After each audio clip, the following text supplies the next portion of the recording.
Topic for discussion today is about fractures.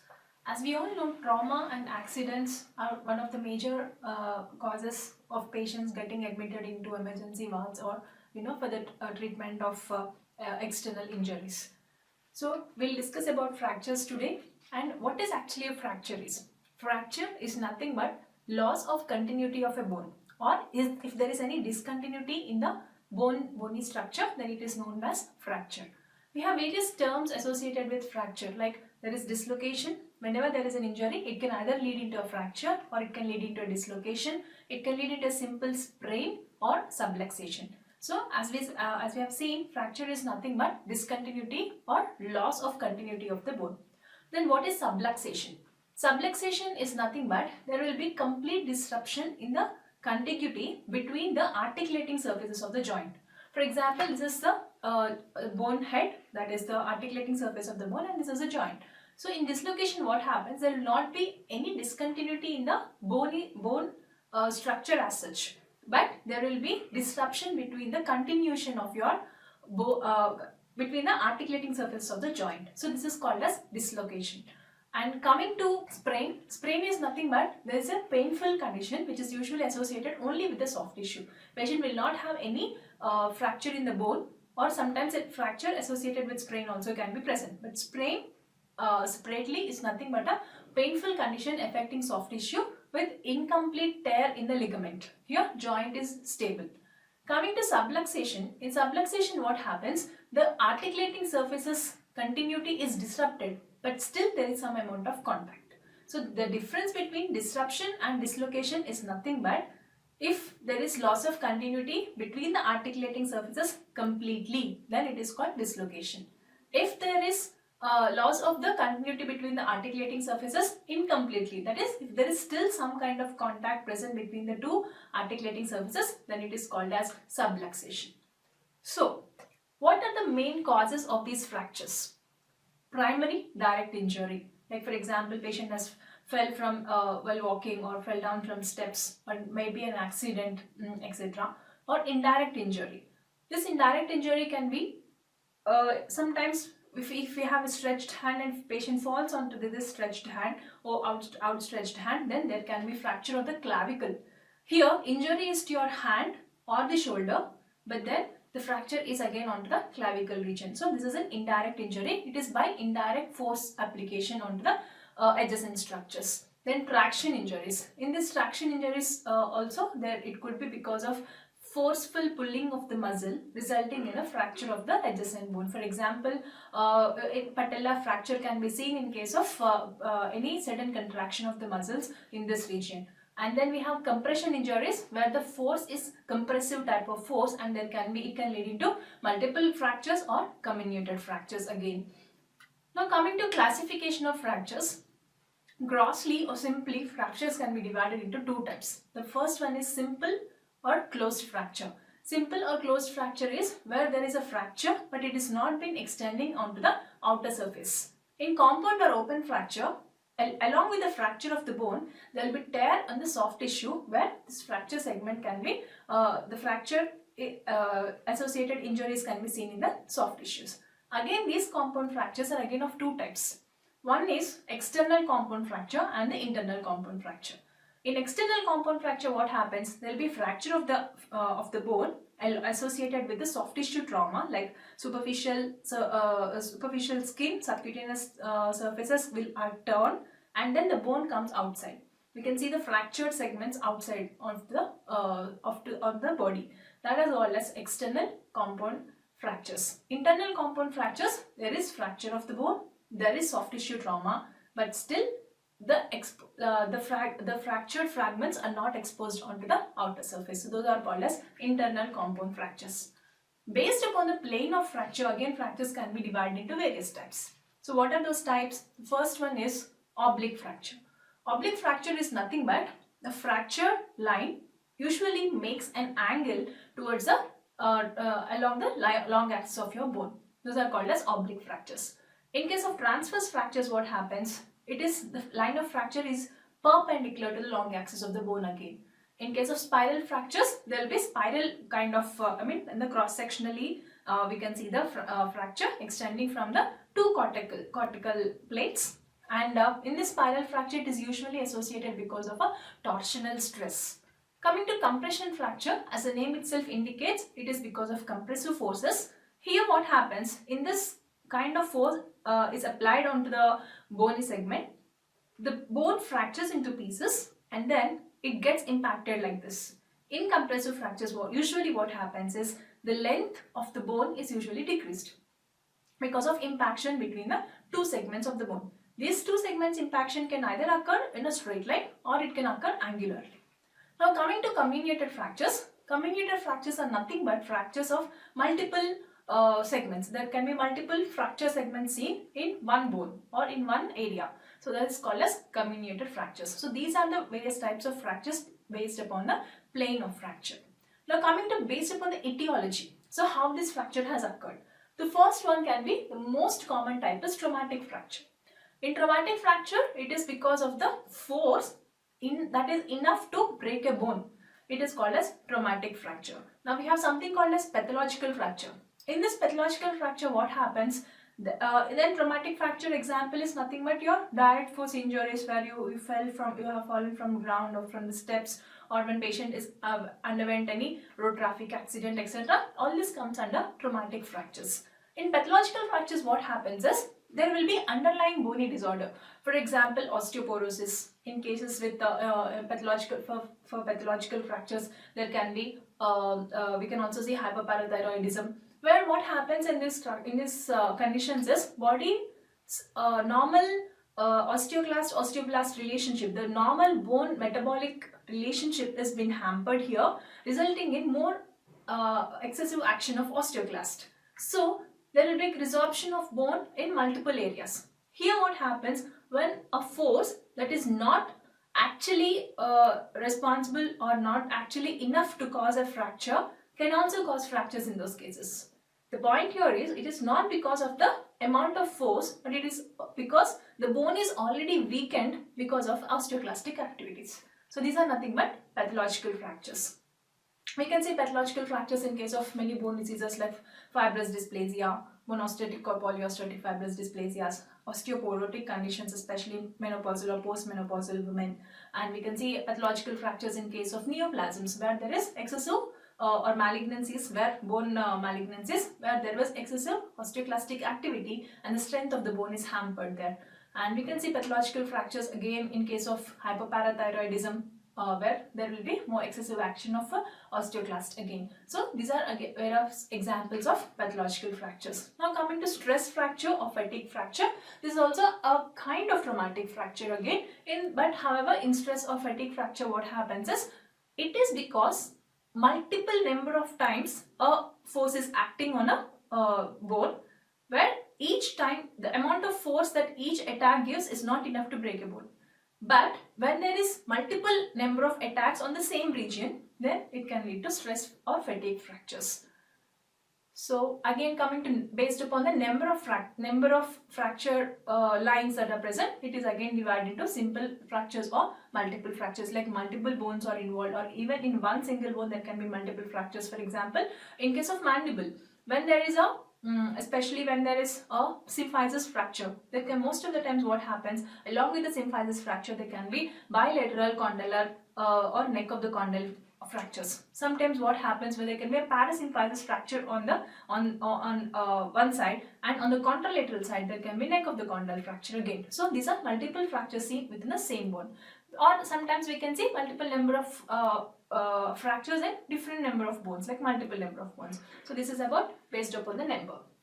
Now coming to, again, fractures are again divided into complete fractures and incomplete fractures. As the name itself indicates, complete fracture is through and through fracture along the bone. That is, from one side to other side, the bone is completely discontinued in case of a complete fracture. These complete fractures are again divided into impacted and non-impacted. Impacted is nothing but these two bone segments which are completely fractured get impacted, or they get overlapped onto one another. So this is called as impacted fractures. Non-impacted fractures, that the two fracture segments are like this, and there's a midline here. In this non-impacted fractures, what happens? It can be either undisplaced or displaced. So undisplaced are nothing but your favorable fractures, whereas displaced are nothing but your unfavorable fractures. So why this displacement actually occurs? Simple, it is because of your muscle pull. Whenever there is a favorable fracture or undisplaced fracture, your fracture lines or fractured segments are kept in position because of your favorable muscle pull. If there is unfavorable or in case of displaced fracture, what happens? Your muscle pulls your fractured segments into the opposite side, or they pull the fractured segments into making a distance in between them, resulting in displaced fractures. So these are again two types of non-impacted fractures. Now coming to incomplete fractures. Incomplete fractures, as the name itself indicates, again there is no through and through fracture in the bone segment. That is, only one plate of the cortical bone is fractured here. There are again various examples of incomplete fracture. The most common incomplete fractures we encounter are green stick fractures in children. In children, what happens? The cortical bone is not well formed. The cortex is not well formed because it is more rich in the medulla. Due to this inelasticity of the bone, this is due to the elasticity of the bone, what happens? There is no complete fracture of the bone. There is no complete discontinuity of the bone, so leading to incomplete fractures. We have other type of fracture called as buccal or torus fracture. In this buccal or torus fracture, what happens is there is complete discontinuity on one cortical plate, and on the other side of the cortex, what happens? There is buckling seen. So this is called as buccal or torus fracture. And in this picture we can see there is buckling or torus kind of structure on one side, and there is complete fracture on the other side. And then in the green stick fracture also we can see incomplete fracture happening, where on one cortical plate it is completely fractured, that is not extending onto the other cortex side. Next we have fracture of skull tables, and most commonly this fracture of skull tables are again incomplete type of fractures. And we have other types of fractures also. One is depressed fracture. In depressed fracture, what happens? There is a localized blow of force is present, resulting in depression or depressed fracture. There is depression within the bone, usually most commonly seen again in the skull bones. And we have something called joint fracture. Joint fracture is nothing but fracture happening at the joint region, where there is between the two articulating surfaces. Remember, joint fracture, even after healing also, it can result in late osteoarthritis, or there can be osteophytes formed in between this the both articulating surfaces. So joint fractures are something that has to be taken care when we are treating them, because late osteoarthritis conditions can be seen in these cases. Next we have something called as fracture dislocation. Fracture dislocation is nothing but at one injury in one bone there can be fracture which is also associated with dislocation. So that is called as fracture dislocation. And we have something called as complicated or complex fracture. In this complicated or complex fracture, as the name itself indicates, along with the fracture, the adjacent vital structures are also damaged. For example, the nervous tissue or blood vessels can be damaged in case of this complicated or complex fractures. So this is a picture which is showing multiple types of fractures. The first picture shows a closed fracture, where there is a fracture inside, but then it is not extending onto the external surface. Whereas the open fracture, we can see there is a fracture there coming out to the external surface. I mean, it is piercing the overlying soft tissue and also the skin.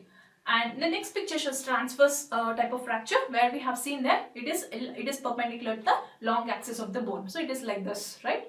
And then we have spiral fracture there again because of torsional forces. And we have something called as comminuted fracture. There are multiple fracture lines with small pieces of bone. And then we have something called as impacted fracture, where we can see the two fracture segments are impacted over one another.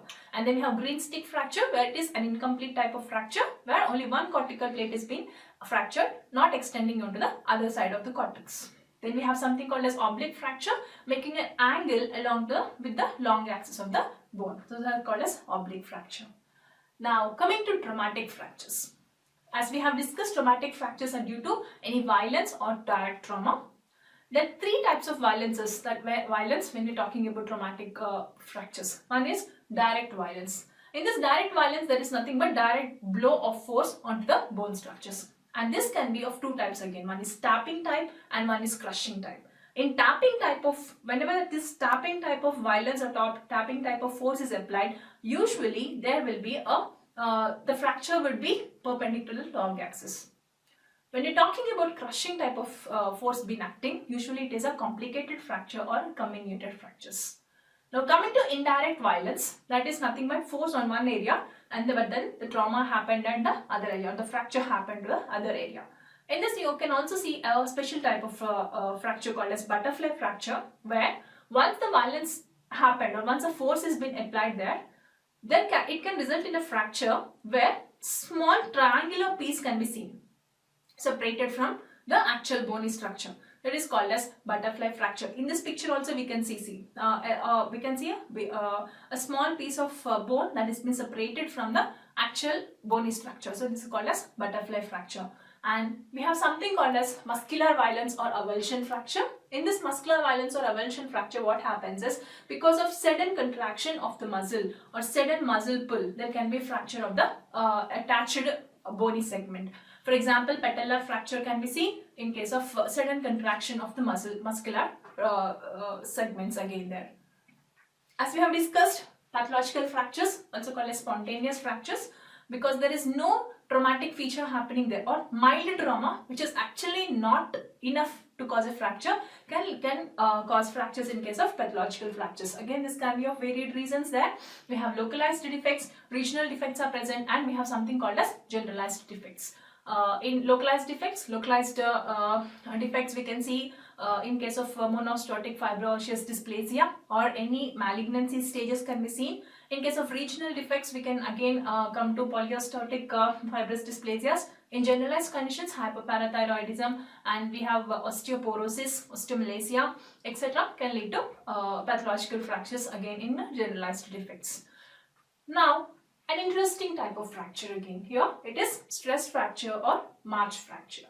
Usually seen in case of policemen and in army where people are marching. Okay, and this is also called as fatigue fracture because it happens because of stress, especially in the feet region. Most commonly seen in case of, the fracture is most common site of action is nothing but metatarsals, usually the second metatarsal, and then in runners we can see tibia is usually undergoing the stress fracture. In dancers, fibula is the most common site, and in case of infantrymen, the neck of femur is the most common site. Usually these kind of fractures are very painful, even tender on slight touch, and there will be a small lump formation within the site of the fracture. This lump is nothing but the callus that is formed in between this fractured segments. Now in this picture we can see stress fracture of second metatarsal bone. Now coming to investigation or diagnosis, how do we diagnose bone fractures? The primary thing is, apart from the clinical feature on history, X-rays. X-radiography will give us very good details about the fractures. Where we can see in case of fractures, what we can see, there can be normal hairline cracks can be seen, and we can see a mass of callus even in the late stages. Other techniques, CT is always best for bone fractures. However, more amount of radiation and also its cost will actually make us not to go for CTs. However, CT is best in case of identifying any bone pathologies, especially fractures, and we can also see minute structures, even a slicing of 1 mm thickness can be found in case of CTs. And then there is something called as bone scan. In bone scan, what happens, because of this fracture and surrounding inflammatory reaction, we can see these fractures as hot spot at the fracture site. Now coming to management of this, especially management of the march fracture, elastoplast bandage and adequate rest. Remember, all fractures require adequate rest for proper healing and faster healing. Now we'll talk about fractures in childhood. Usually in childhood, it is usually because of the growth rate, and also because of more amount of marrow bone than the compact bone there. They heal faster when compared to adults. However, if the fracture is at the site of your growth spurt or at the site of the growth zone, then growth is hampered, especially when the epiphyseal plate is involved. And most common fractures are green stick fractures or incomplete fractures, as we discussed. In this case, what happens is joint stiffness is rarely seen after immobilization. In cases of fractures of childhood. Next, we can see less immobilization time here because of faster healing, and some malunions can be corrected as the growth phase occurs, but there can be milder angulation present. However, sometimes what happens is at the process of growth, if there are certain amount of malunions, they can be corrected or they will be auto-corrected in case of this fractures in childhood. Once when we talk about battered child syndrome is something where usually seen in case of child abuse and most commonly encountered in children of less than 2 years of age. In this battered child syndrome, what happens because of repeated abusing the child, where patient or the child was wet or was beaten on the mouth or on the shoulders, we can see this small bones being fractured there in case of battered child syndrome. And this we can see multiple green stick fractures in these cases, as along with the lacerations of the skin and also bruising of the skin in these cases. In these children, because of repeated abuse of the bones and all, because of repeated number of fractures and all, growth is usually hampered in case of battered child syndrome. And we have various different types of epiphyseal injuries, especially in children. When we're talking about fractures in the children where epiphyseal plate is involved, we can see different types of epiphyseal injuries, and to name them, there are actually 4 types of injuries. We're talking about type 1, that is complete separation of epiphysis from metaphysis without any fracture. In this, what happens is because of complete separation of both of them, there will be, it is a type 1 fracture, usually less commonly seen, only seen in about 5% of individuals or 5% of children. In this case, the growth is usually hampered. When we are talking about type 2 fracture, most commonly seen, and about 75% of fractures are usually this type of fracture, where the fracture separation of epiphysis along with a smaller piece of metaphysis is seen. When you are talking about type 3, there will be intra-articular fracture which leads to epiphyseal separation. And then type 4, there is discontinuity of part of epiphysis and metaphysis. It is due to intra-articular fracture again. So these are 4 different types of epiphyseal plate fractures. Now, the most important thing, how a fracture heals. Healing of fracture is again an interesting topic, and it is also very important for knowing it, because this determines the period of healing and what could be the treatment time for them, because most of the fracture cases are treated with plaster cast or elastoplast bandages. This healing of fracture the process of it will actually help us to tell the patient for how much time he or she needs to have this plaster cast or elastoplast bandages. Coming to healing of fracture, it usually heals in 5 stages. The first stage is stage of hematoma formation. Whenever there is a fracture, there is breakage in the bone. Associated with the breakage in the bone, there is damage to adjacent structures, right? There is trauma to the adjacent structures like adjacent soft tissues and blood vessels, which will lead to bleeding in the region, in that local region. Also, whenever the bone breaks, the Haversian canal system, which has the blood vessels within it, also tear, resulting in blood formation, blood leakage there, resulting in a hematoma formation. This hematoma formation, amount of hematoma that has been formed, actually tells us, or actually is the indicator for the amount of callus that has to be formed and the time of healing it actually takes place. If at all, the 2 fracture segments are very favorable and they are undisplaced, and between the 2 fracture segments there is very less space, then the amount of hematoma that is formed is less, and also the healing time is again very much hastened in this case. If at all the fracture segments are displaced and there is more amount of space in between these 2 and more amount of hematoma that is formed, the time for the fracture to heal again is increased, because this amount of hematoma has to be replaced with the callus, and this has to be replaced again with a new bone formation. Okay, associated in stage of hematoma formation, what happens is, along with this bleeding, usually it is seen in the outer surfaces, on the outer surface of the bony plates. It is again replaced with the, after this hematoma formation, there is a stage of cellular proliferation. Once the hematoma is formed, it is actually eventually has undergoing clotting. Once the clot is formed, it is again replaced with the fibrovascular tissue. In the process of this fibrovascular tissue, it calls for osteoblasts in the same region. In the stage of the cellular proliferation, along with the fibrovascular cells that are formed, osteoblasts also are called to the location of the fracture. there will be more amount of fibroblast proliferation there, resulting in fibrous tissue formation. After this fibrous tissue formation, there is a stage of callus formation where the fibrovascular tissue which is present there. I forgot to tell, in the stage of cellular formation what happens is there will be angiogenesis also, new blood vessel formation also will takes place. Now coming to stage of callus formation, now this fibrovascular tissue will be replaced with the callus. In this callus, in the stage of callus formation, there are again three types. One is external callus formation, internal callus formation and intermediate callus formation.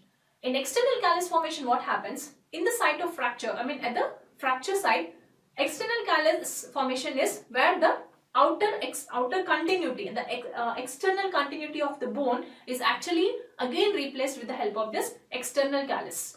When you're talking about intermediate, this intermediate callus will actually unite the two broken edges. That is, the center part, other than the outer extremities, the center part is being filled with this intermediate callus. Internal callus takes the medullary, it will help in creating or recreating the medullary spaces again. That is about the internal callus.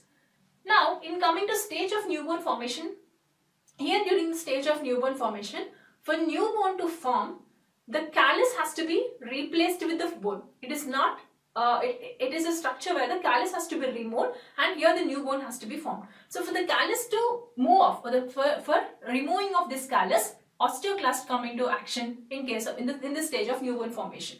Now the osteoclasts, what they do is they remove all this callus. New oven bone which has been formed in the stage of callus will actually be increased, or will actually takes the place of the whole callus there. In this newborn formation, osteoblast will come into action where osteoid material is being laid. Coming to stage of remodeling, how much ever newborn formation is happening in the previous stage, all that newborn formation is being calcified in the stage of remodeling. Only in this stage the strength of the bone is actually formed.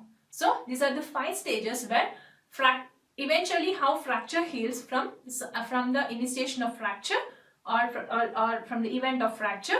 From there the hematoma formation, followed by cellular proliferation, callus formation, coming to newborn formation, and it comes to a stage of remodeling.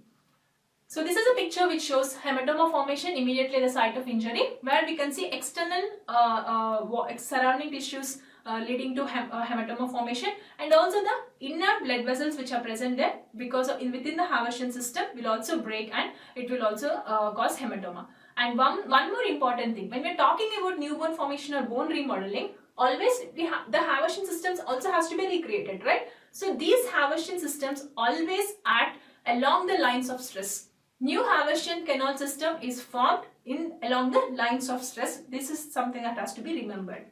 And in this picture, we can see new blood vessels formation again, where external callus is also can be seen. Then it is followed by bony callus of spongy bone, resulting again complete. After this process, we can see a healed fracture site.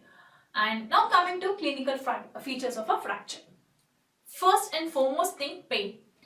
Patient feels intense pain on movement of the fracture site.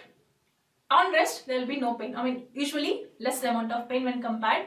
And then in case of pathological fracture, there will be pain, but there is no significant injury again.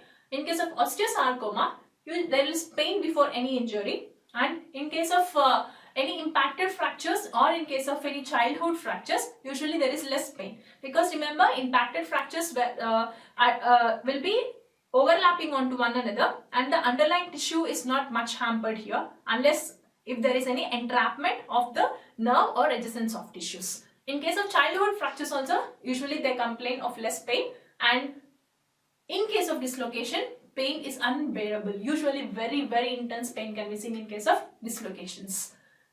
Loss of function obviously, and there can be any deformity or swelling. This is usually because of hematoma formation, and it is also because of displaced bony fragments. For example, this is a normal tissue. Whenever there is a fracture, there can be a swelling or lump here because of a hematoma formation, or because of any dislodgement or displacement of the fracture coming out into external surfaces. So then there can be a deformity or swelling in the same region. Whenever we diagnose or when we clinically examine, how do we actually clinically examine a fracture site? First, inspection. If when you're checking for inspection, again check for shortening of the segment. In case of impacted fractures, as we have already seen, there can be shortening in the length of your fracture site. Overlying skin. In case of external compound injuries or open fractures, what happens is the overlying skin is also being affected. There can be hematoma formation, there can be bruised skin, there can be any wounds or lacerations along with it. Sometimes what happens is we can also see a bony fragment popping out from the skin surface. Now coming to palpation, when we are palpating, check for all inspectory findings. Check for tenderness, check for any bony irregularities, check for continuity of the bone. Usually in case of fractures, what we can see a step deformity. There is loss of continuity of the bone on palpation. But sometimes we cannot appreciate this loss of continuity in cases of very big hematoma formation or very big swelling in the same region, which sometimes we cannot palpate when check for this step deformity. And check for abnormal movements. Patient could not move the hand or leg or any fracture site in a normal position. For example, if there is a fracture of head and neck region, fracture of mandible, fracture of condyle, usually the movement of occlusion can be deranged in these cases. The normal occlusion cannot be seen. Mouth opening also could be restricted in cases where there is subcondylar fracture or any fracture of the mandible or angle of the bone. Crepitus. Crepitus is nothing but a grating sound. This can be usually heard. It is actually an auscultatory finding, but you can also, on palpating, what happens, we can hear a sound like grating kind of sound called as crepitus. Now, on elicitation, we can also see tenderness in these cases. We can elicit tenderness on palpation, and no transmitted movements can be seen in these cases, and we can also palpate for any swelling or any external wounds associated with the fracture. Movements. The most common feature in case of a fracture is restricted movement. Patients usually cannot have the normal movements that they have earlier without a fracture. Check for both active movements and passive movements. It is useful in excluding any injury of bone or joint. In case of dislocation, they will not have any movement at all. Remember, nil movements in case of dislocation. Check for stiffness of joint. Usually in case of intra-articular or peri-articular adhesions, in case of myositis ossificans, SEDEX osteodystrophy or muscular adhesion, what happens, there can be stiffness of joint also. And also measure the fracture site. Why did we ask to measure the fracture site? To check again the simple feature. In case of impacted injury, impacted fracture, we have seen that there will be reduction in the size in the long axis. So measure for longitudinal length. Measure also circumferentially, especially in case of compression injuries. What happens is the circumference of the bone is being reduced here in case of fractures like compression fractures. Check for injury to nerve, blood vessels, internal organs. How do we check for nerve injuries? Check for paresthesia. Any partial paresthesia or patient cannot have this sensation, then you can go for 2-point discrimination, 3-point discrimination test again, and check for the that particular nerve supply and check for the test again for those nerves, and then check for blood vessel, any trauma. In case of any internal injury to blood vessel, we can say localized hematoma there, and any internal organ that is damage has been occurring also can be usually inspected. Now coming to general examination, because in case of any traumatic fractures, associated with traumatic fracture, there can be huge amount of blood loss. Then patient can enter into hypovolemic shock and sometimes neurogenic shock in cases of any spinal cord injuries. So check for signs of shock in those patients. Exclude other injuries. Exclude any cerebrovascular injuries, especially in case of traumatic injuries. In pathological fracture, always check for cause. Because if we check for cause, what happens when the cause is actually treated, we can further prevent any pathological fractures at different sites. So general examination will also be helpful in these cases. Now coming to radiological examination, which will actually give us proper diagnosis. In case of any fracture, always take an anterior posterior view and a lateral view in the whole body. On the side, this will actually help us to know the site of fracture, to know the type of fracture, to know the line of fracture, and also to know whether it is displaced. If there is a shift or if there is a tilt or if there is a twist, the type of displacement will help us. In case of an anterior posterior view, what happens? We can see whether it is medial or lateral. In case of lateral view, we can see it's an anterior displacement or a posterior displacement. That is why two views are always useful in case of assessing a displacement of a fracture. Next, take an oblique view. This can also be helpful in checking the cortical plate dislocation or cortical plate discontinuity. In case of mandibular fractures, ramus of the mandible fracture, base of the body, we can also take oblique views. Lateral oblique view of mandible can be helpful. In stereoscopic views and also special axial views also will be helpful in diagnosing fractures. Take an X-ray immediately at the time of fracture. Also, whenever if we don't find any fracture lines at the immediately, do not forget to repeat an X-ray after 10 days. So this will give us a better clarity of view. And perform X-ray of two joints. Whenever we are having a fracture, perform X-ray of the joints both for distal and also proximal to the side to check for any fracture dislocation or just dislocation of the joints or any incomplete continuity of this or disruption of the joints also can be assessed with the help of this method. Now coming to diagnosis, we have to ask history of trauma, check for clinical examination, check for general examination, especially in case of pathological fractures, check for localized pain, swelling, deformity, any local bony irregularities, crepitus. Finally, radiographs will help us in identifying the site of fracture and also the line of fracture. In case of dislocation or subluxation, features could be deformity, abnormal swelling, especially near the joint, and rigidity of the joint, and X-rays also will be helpful in diagnosing this dislocation or subluxation. In case of sprain is a soft tissue injury. So in those cases, tenderness of the ligament at the bony attachment, usually no local irregularity at the bone, there will be no fracture on the radiograph, but the clinical features, especially excruciating pain on passive stretching, will give us an insight that could be a sprain. Now, how do we manage fractures? How do we treat fractures? When we are treating fractures, divide them into two structures, that is two types. One is closed fracture and open fracture. When we are talking about closed fracture, coming to general management, adequate rest. To relieve pain first, you have to do local splinting, give analgesics, and in case of severe pain, give sedatives to the patient. Control any blood loss, local blood loss. If it is in case of closed fracture, try to control if there is any blood loss and manage any associated injuries patient is having. If the fracture is associated with any laceration of the wound, then go for broad spectrum antibiotics and also tetanus toxide. Now, how do we locally manage this fracture? Get a sound bony union without any deformity. Restore function of the fractured part by reduction, retention and rehabilitation. 3 R's we have to follow in case of this fractures. One is reduction, retention and rehabilitation. When you're talking about reduction, usually we have open reduction and closed reduction. Closed reduction is a closed manipulation, usually with the help of traction or gravity. And here what we do, we either give a plaster cast to the patient or also for the patient for immobilization. We have something called as open reduction. In this open reduction, it is a surgical opening of the wound where the 2 fracture segments are usually reduction. Reduction is done with the help of plates or any screws and plates in those conditions. Next, when we are talking about retention, how do we actually How do we do retention? It is with the help of traction. Here the methods are usually traction by gravity, skin traction or skeletal traction. This mechanism of traction can be based upon fixed, continuous, sliding or combined. And we can also go ahead with the plaster cast, like complete plaster cast can be given for immobilization. How do we do internal fixation? It is by elevation, exercise and also by physiotherapy. Now we are talking about open fractures. In open fractures, always do first aid. Give patient with broad spectrum antibiotics, give tetanus toxide, and if there is bleeding, in case of any bleeding, control bleeding in those cases. And coming to general management, treatment of shock, medication has to be given and tetanus toxide has to be given. Now when you are talking about treatment of the wound, in this again wound toilet has to be done, wound closure has to be done, treatment of fracture with either Winnet or method, and internal fixation can be done.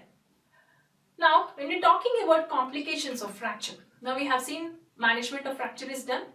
What could these complications of fracture can be? It can be either general complications or local complications. In case of general complications, what happens is, because if there is any open fracture, if there is any bigger wound, it can lead to septicemia. Then there can be, in case of local complications, there can be deformity of the bones itself. In local complications at the fracture site, at the neighboring structures, or non-specific complications can occur. At the fracture site, what can happen? There can be non-union there can be malunion, or there can be incomplete union. There can be reduction in the size of the length of the bone itself, or there can be increased length of the bone. In case of any neighboring structures, associated muscular weakness can happen. Atrophy of the muscle can be seen. If there is any involvement of your nerve within this, or entrapment of nerve within the site of fractures, then it can lead to paresthesia. And we have certain non-specific complications associated with this fractures again. So this is all about fractures. We have seen about types of fractures. How do we actually diagnose fractures? The management part of both open fractures and closed fractures. And we also have seen about various complications of fractures both at general sites and also at the local sites. So this is all about fractures in general. It is about the principles of fractures in general. Thank you.